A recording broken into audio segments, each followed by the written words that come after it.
Hello and welcome to your fourth and final lecture as part of your Avalanche Fundamentals classroom portion. I'm Jodi Redfield. I'm one of the education coordinators for the Friends of the Avalanche Center, and I'll be talking to you today about Avalanche Rescue. If we end up being caught in an avalanche or a member of our party is caught in one, something in our daily plan has gone massively wrong. If we go out planning on not making a rescue, or we haven't practiced our skills, this makes for a slow and inefficient rescue.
All right, so in this video, you may recognize some avalanche terrain as learned from one of your prior lectures.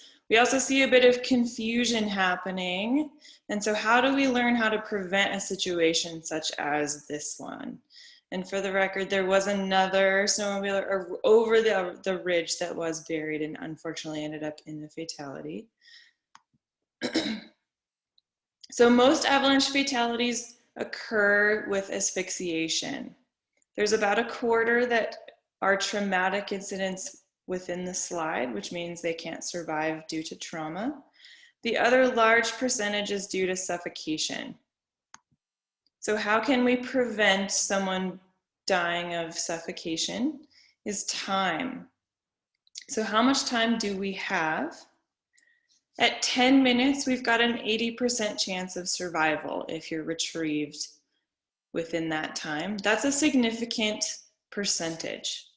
That goes dramatically down just with 2 minutes more. So 12 minutes, our chance of surviving an avalanche and asphyxiation is only about 40%.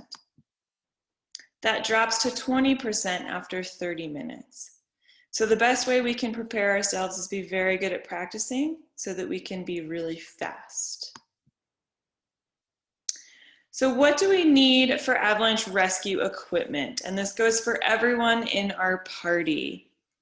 Everyone needs a beacon. The beacons now are 3 antennas. The old ones used to be 1. 3 antenna beacons are much faster and easier to use. These are good for about 5 to 7 years. So if you have one of those old ones, we highly recommend you replacing them, or a member of your group has an old one. We should encourage them to get a new one too. Everyone's going to need a probe as well. 280 centimeters or more is great. We all know how much snow we get around the mountains in Montana, and it can be quite a bit. Also remember that avalanches can be quite deep, so we need a probe that's deep enough.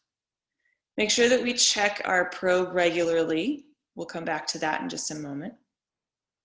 For shovels, we want a nice metal blade. So those plastic shovels, those are great for digging out cars or something else. We don't want to rely on those for life-saving things such as avalanche rescue. Extendable handles on shovels are really nice, not necessary, but makes moving snow fast a lot easier. An optional thing is airbags. We'll talk about this at the end of my presentation a little bit more. These are gaining popularity and have been over the last several years. These are not necessary, but can be a nice benefit depending on your mode of travel and your area of recreation. So remember when I said let's check our gear regularly? This is a picture of a frayed cable on a broken probe. The probes, especially since they're bent in multiple directions often, can fray and fall apart. So we want to make sure that we check those every year and multiple times throughout the year. We also want to make sure that our beacons are operating well and our shovels don't have any defective spots either. So how do we use and care for our beacon? Beacons need to be worn in their manufactured harness, as evidenced on your nice mannequin here. Most of them come with this chest strap scenario. That works great if you like it on your chest, or you can use it in a zippered pants pocket. We want to make sure that we're not burying these under every single layer that we have on to go skiing. We want to have these protected from the elements, so they're underneath your coat, but they're not buried all the way underneath, so they're really hard to get to. Batteries should be changed at least 50% and removed at the end of each season. So if we're switching our beacon into search, we're using up our batteries much faster. And so we don't want to allow our batteries to go below 50%, maybe even 65%, because if we do have to switch those to search, that remaining percentage is going to be eaten up really quickly. When we're storing things for the summer, we want to make sure to take them out so that they don't degrade inside of our beacon. Sometimes that happens. Beacons require alkaline batteries. Lithium batteries go from 100 to 0 without any warning, whereas alkalines will slowly degrade over time, giving us that percentage. Every time we want to go out, we need to check our battery strength and our send and receive functions on our beacons every day before we use them. We call this a function check. We'll practice this in the field for those of you joining us at our field days. If not, make sure that every time you go out, we turn that beacon on, we double check its battery life, we put it into its send mode and its receive mode. So this is great to do with your partners before you leave for the day. So our basic practices of traveling in avalanche terrain or just going out for skiing is always carry your avalanche rescue gear. your beacon, shovel, and your probe. So these are all three required. Beacons only find other beacons. We need probes and shovels to actually get folks out of the snow. Always travel one at a time. So if we refer back to our video there, we had multiple people on a slope at a time. And that then we get confused as to who's where if an accident were to happen. So in this photo here, we have our group of skiers down here, and we have another skier here. This looks like a really fun ski line, but what do we see as some potential issues? Are we watching our buddy shred from a safe location, or are we assuming the worst and they might be in the way? So we have our skier here, we have our other ones here. What if this slope slid? Would they be in the way? Could they potentially be caught in an avalanche?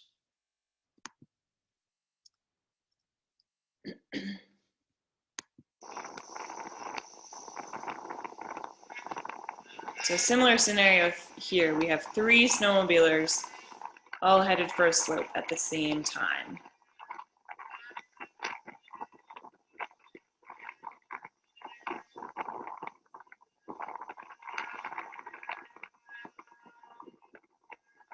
Top one triggers an avalanche.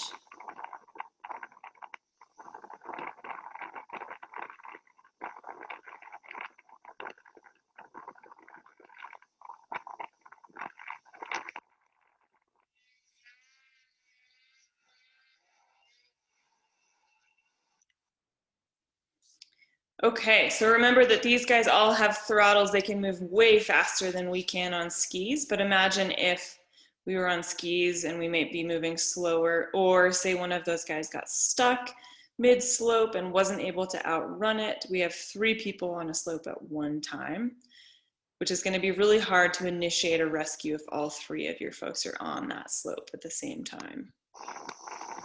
Oops. Okay, so here we've got Crown Butte down in Cook City, and we have an evidence of several tracks on a slope. This is not an indication that a slope is safe. And you can see an avalanche crown up here and coming down. Are these people down here in a safe location? Maybe, but on a year where there was a lot of snow, we could see that avalanche running down and across the flats even. So make sure you're stopped in safe locations too. Here's another example.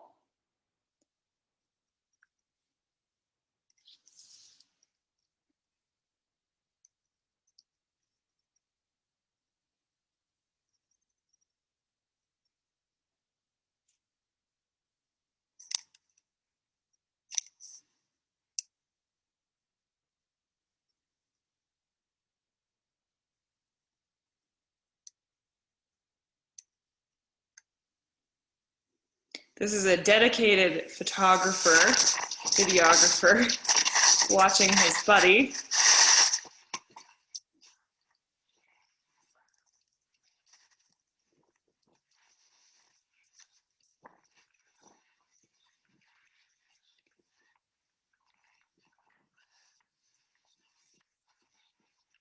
But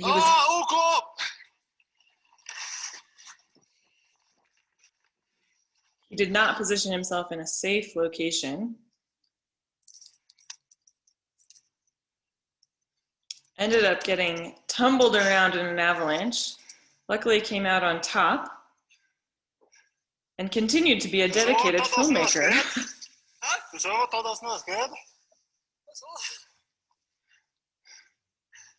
But remember, if we're videoing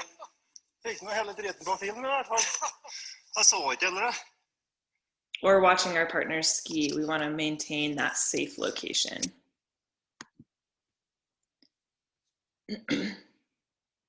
Second example.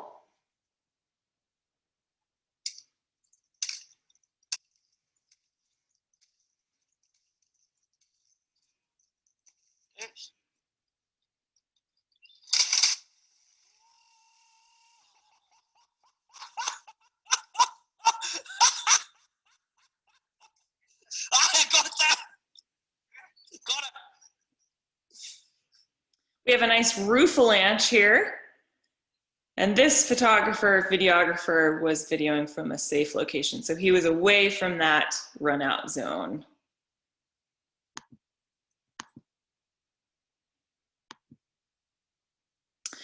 So what are our common mistakes seen in avalanche rescue? We have poor organization. So we don't have a leader. We don't know who's in charge or how to take charge. We don't have great rescue skills. So maybe it's our first time out of the season and we haven't practiced with our beacon yet. We just got a new shovel and we're not sure how to put it together. We're not carrying rescue gear at all. That might be a scenario. We have a poor initial search, and we'll talk about beacon searches here in a moment, but maybe we didn't do a very good job. We were really hyped up and we went too fast. Maybe we missed a surface clue. So if we think about getting in an avalanche, we're tumbling ourselves down the slope. We might be yard sailing our gear all over the place. And those surface clues can be a really fast way to find a partner. Again, maybe we're not good with our transceiver. We haven't practiced much this year. Or maybe it's later in the season and we've just gotten passive about it. Deer in the headlights. I'm really overwhelmed. I don't even know where to begin. Let's look at an example.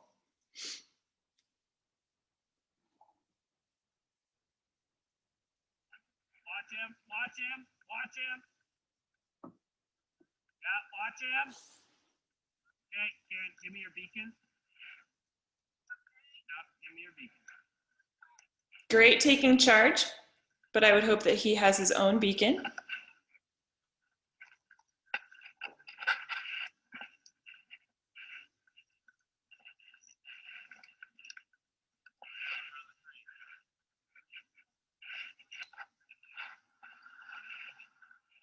You're good. I'm right here. You're good. Just relax. There's a glove sticking out of the snow, which is a great way to eliminate the need for a beacon search. You got lucky in that way. Give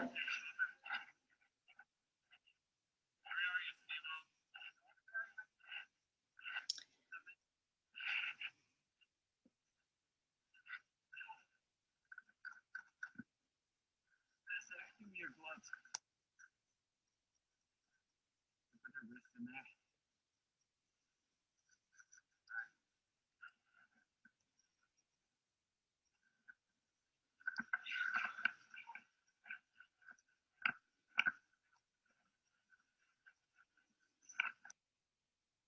So this video was edited down from a quite long version. Something to note there is he just had his shovel blade. So take the few seconds it takes to put your shovel together. You're going to move a lot more efficiently. We'll also talk about keeping your gloves on when we're practicing this in the field day. We've all been outside in the winter with no gloves. It gets really cold really quickly, so you don't want to become a victim in some way yourself. So how can we prepare ourselves after we've gotten all of our rescue gear? We can take a course just like this one.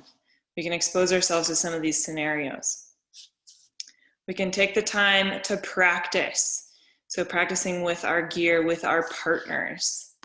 It's really hard to do when we have fresh snow and things to play in, but take the time to practice. We've got a long winter ahead of us of cold smoke, I hope.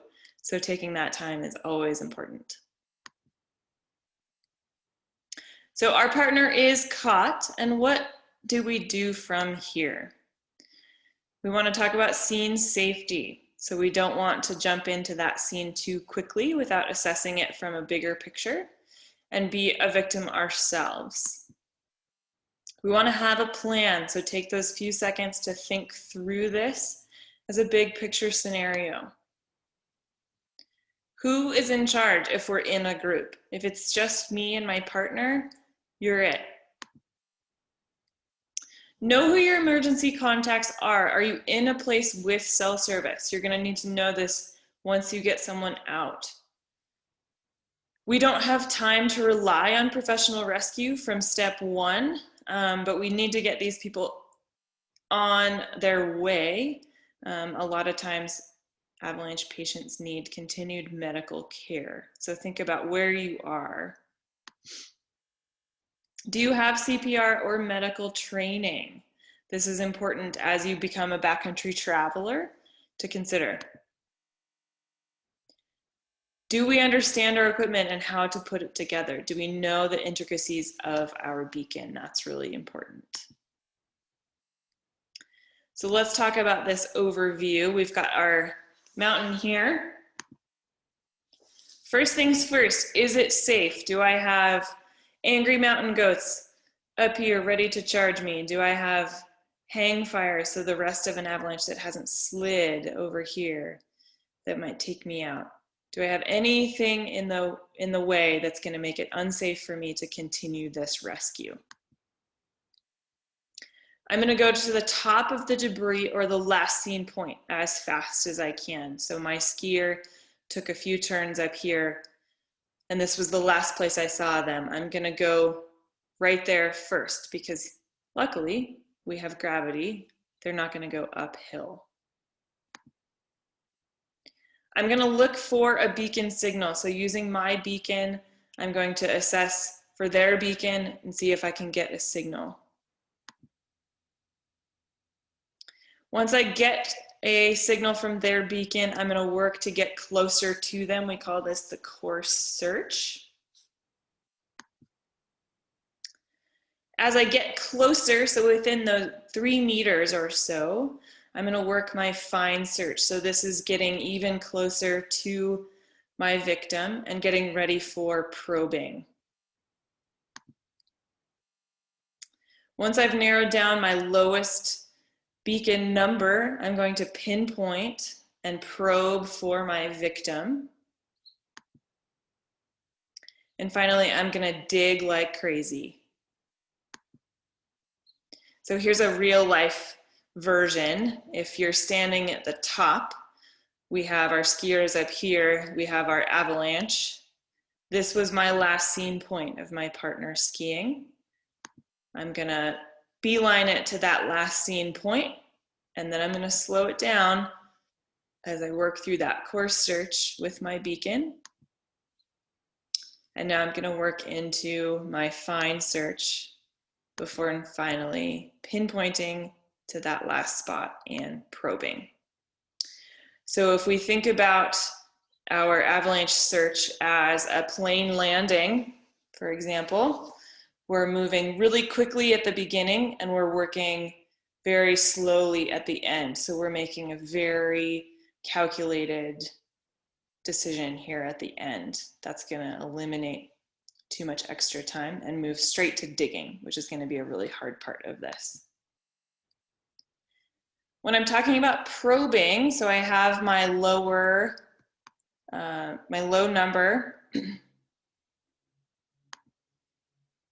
I'm going to probe in concentric circles from that low number, working outwards in this spiraling pattern. Each probe is going to be about 10 centimeters apart as I work out to the edge of that circle.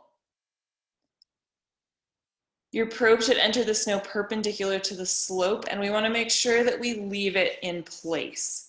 So in the chaos of looking for my shovel and grabbing it, I may turn away from my probing location, and if I turn back and my probe's not still there, I'm going to forget where all of my hard work was, and I'm not going to know where to begin shoveling. So we always want to make sure we leave that probe in place as our marking spot.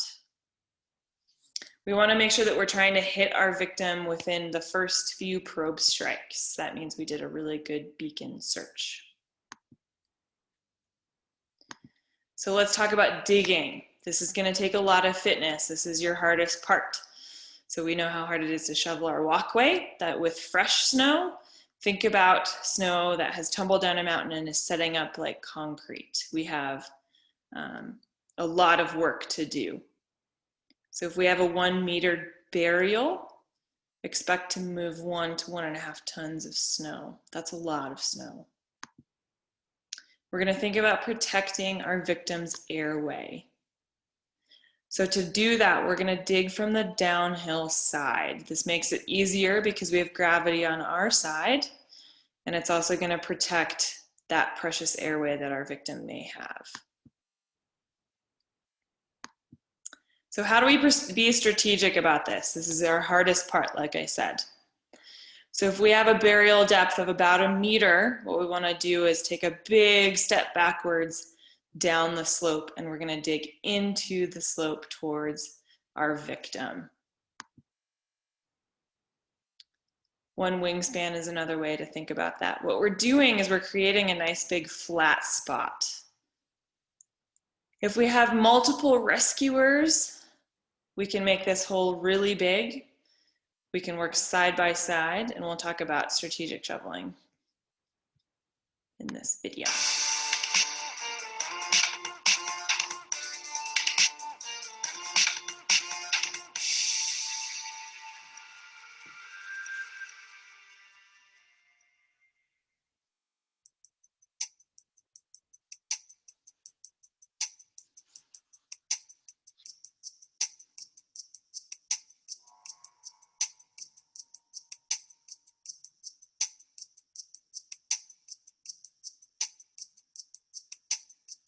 Hi, this is Andy Wenberg from Backcountry Access, and in this video, we're going to take you through the excavation phase of an avalanche rescue. Remember, shoveling or excavation is the most time-consuming phase of an avalanche rescue. Today, we're going to show you some strategic shoveling techniques using 1, 2, 3, 4, and 5 shovelers. Before we get started, there's 4 key concepts to remember when shoveling. These can be called the A, B, C, and D of shoveling. A stands for airway. You always want to start digging downhill of the probe to preserve the victim's airway. B stands for burial depth. The burial depth is going to determine where you begin shoveling. In burials of less than 1 meter, you can begin shoveling immediately downhill of the probe. In burials over 1 meter deep, you're going to want to begin shoveling downhill of the probe at about 1.5 times the burial depth. So if you had a 2 meter burial, you'd start digging about 3 meters downhill of the probe. C stands for clearing snow to the sides.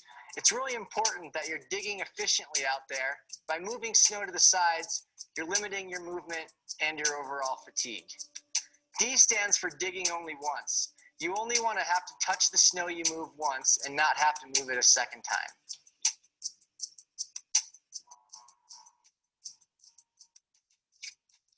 With a burial depth of less than 1 meter, begin excavating immediately downhill of the probe strike.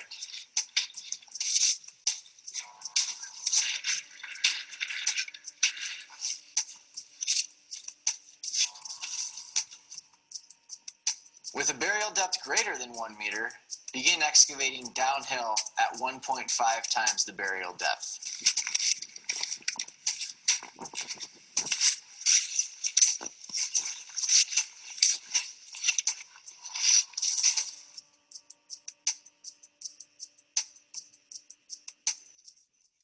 With a burial depth less than 1 meter deep, both rescuers can begin excavating immediately downhill of the probe strike, side by side.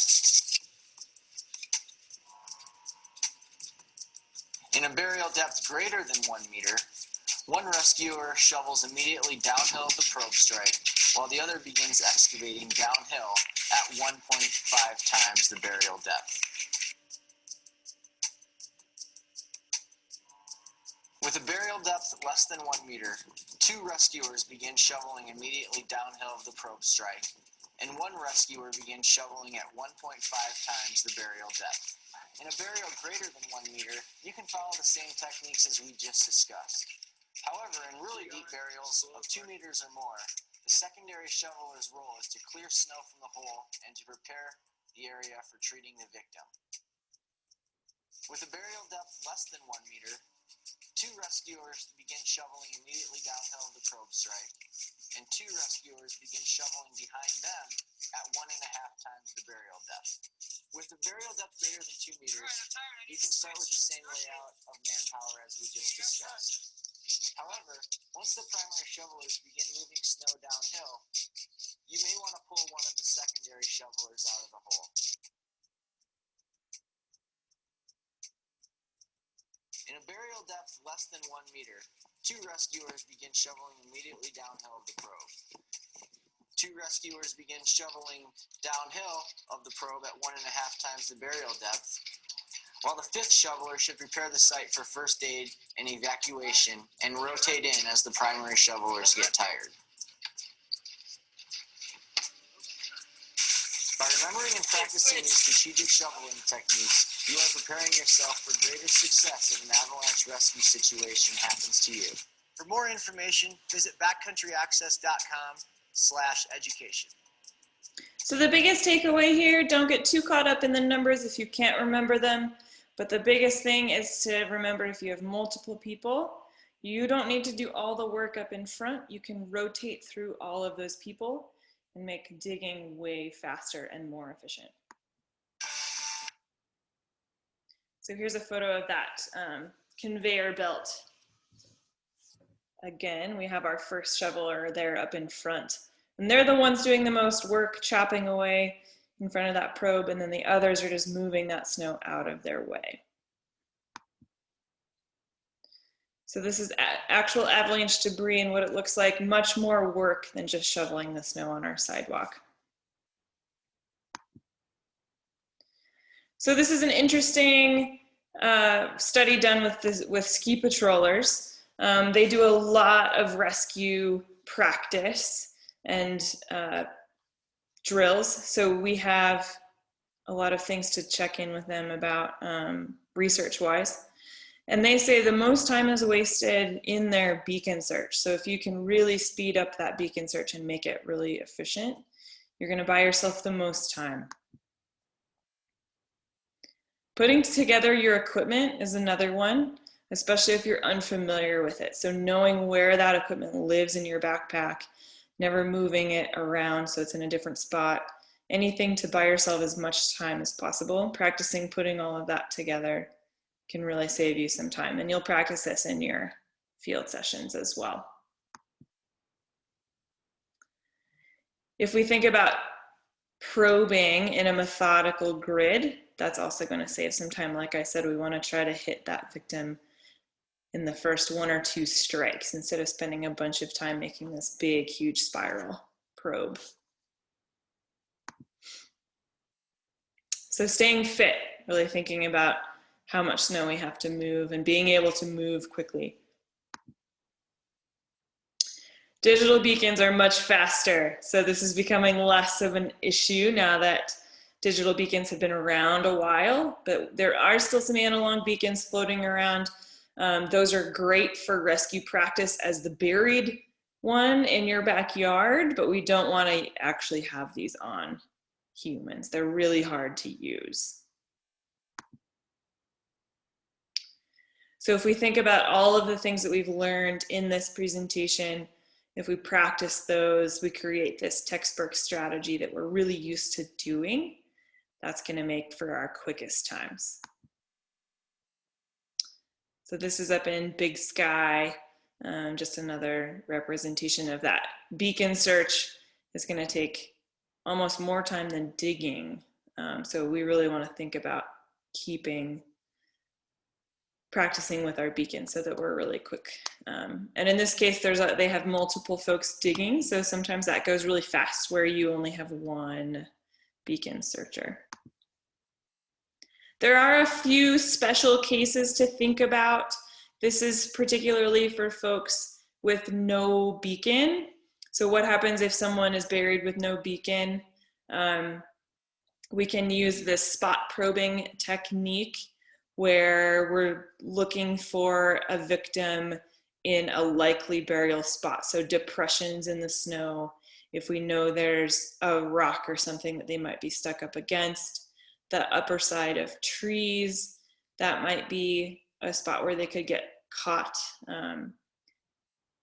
we're looking for a needle in a haystack, so it does become quite tedious.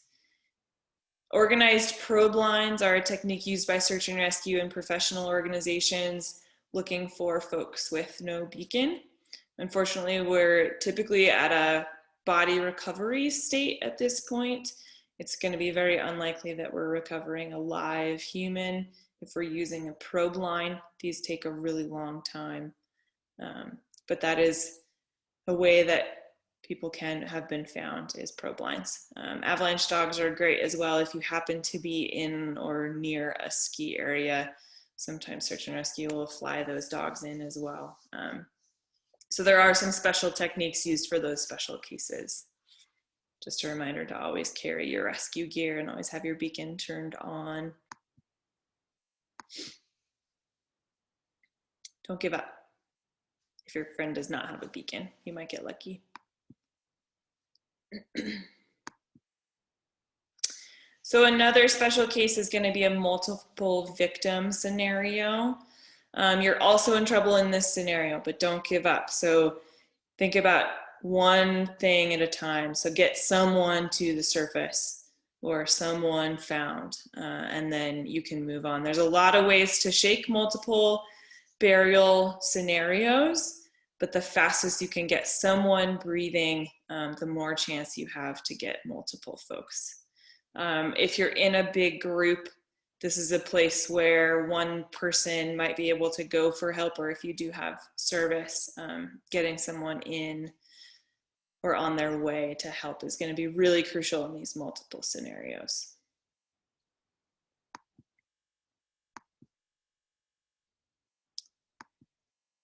So this is a big avalanche path for an example. We have our slide triggered up top there, and we have our burial victim all the way down here. So this is just an evidence of don't give up. This person was pulled out within 10 minutes and survived. So what if you are caught? We've been talking about what happens if our partners are caught. What if you are? Be as aware of your surroundings as you possibly can. So depending on where you are in the avalanche determines your chances of surviving. So if you're down in the toe where there's a much deeper debris pile, you are less likely to survive than if you're on the edges or the very top where the snow is not as deep and not as traveling as fast. Sometimes it's going to be really hard to tell. In that case, you're going to try to just move out of the slide as fast as you can. When we're on the top of a ski run, always have an escape route plan. So always play that what if game of, if this slid, where could I go? Where could I beeline it to get out of that? If you can't get out of that slide, try to dump your gear. Most likely it's going to come off on its own. Snowboards are going to be a little trickier, but try to get rid of all that gear, anything that's going to weigh you down. Keep your pack on, anything to help you float to the surface. And like I said, swim, struggle. Try to avoid any obstacles.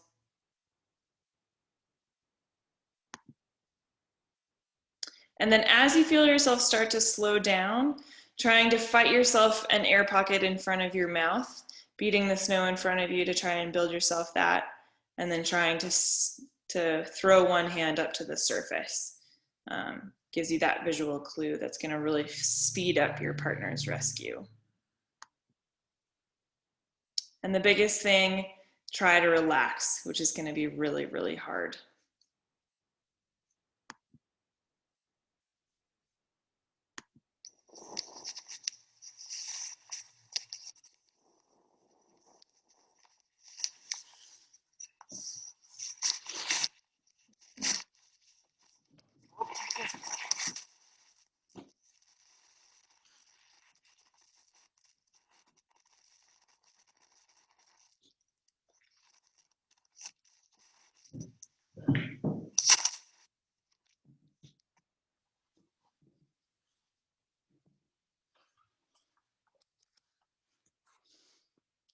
So this guy was able to sustain staying on top, near the top of that slide.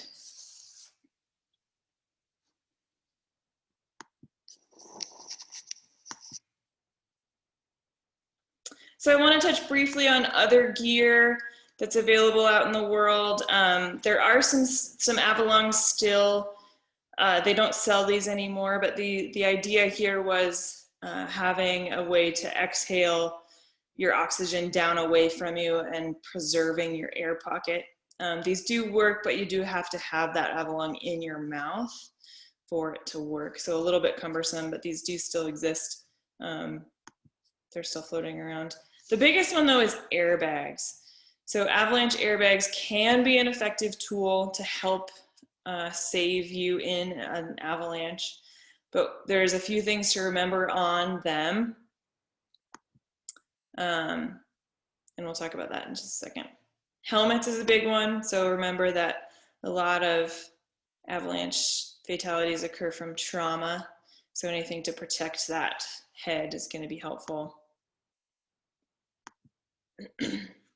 Some other stuff, snow saws are great for digging pits, assessing avalanche danger in snow pits, sawing trees, building fires for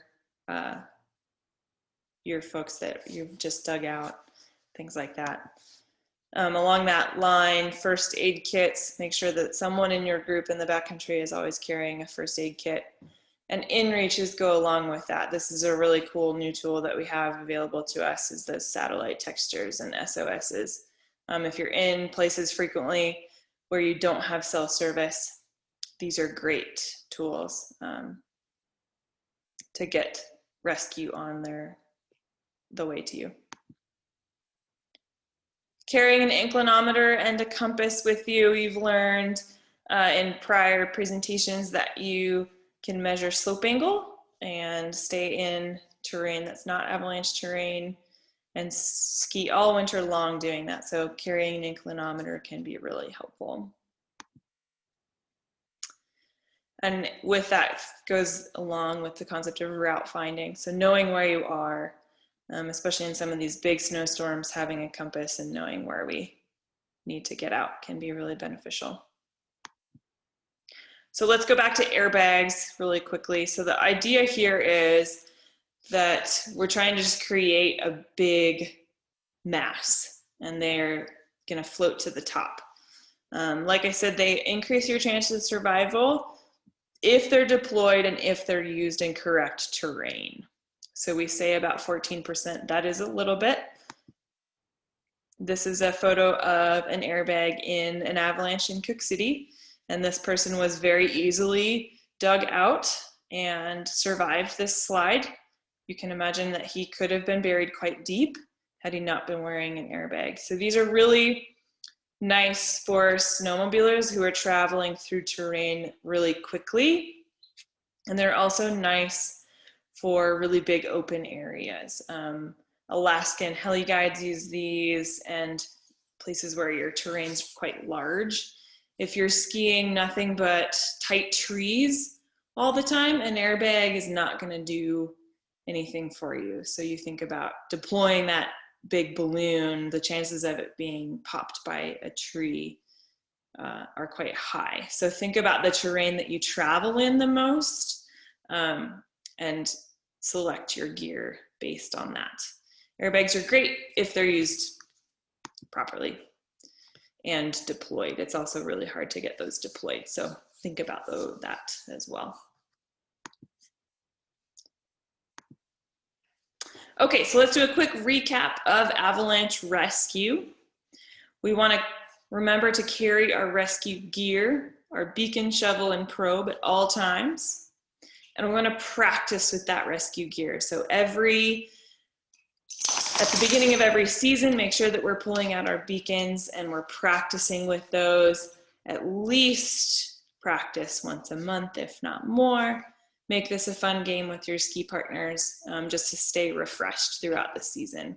Ski patrollers practice every week. Ski guides do too, so think about just keeping that efficiency up. When we're in terrain, make sure that we're traveling one at a time through that terrain so that we always know where our partner is. If someone in your party is caught, take a big deep breath, stay calm, make that rescue plan, and then begin your rescue. So think about scanning for clues and working through that beacon search. If you are caught, fight, swim, make yourself as big as possible, and again, stay calm. Your rescuers will be there to help you. So thank you so much. Have a safe and fun winter. I hope you all have enjoyed our Avalanche Fundamentals classroom course, and we look forward to answering your questions.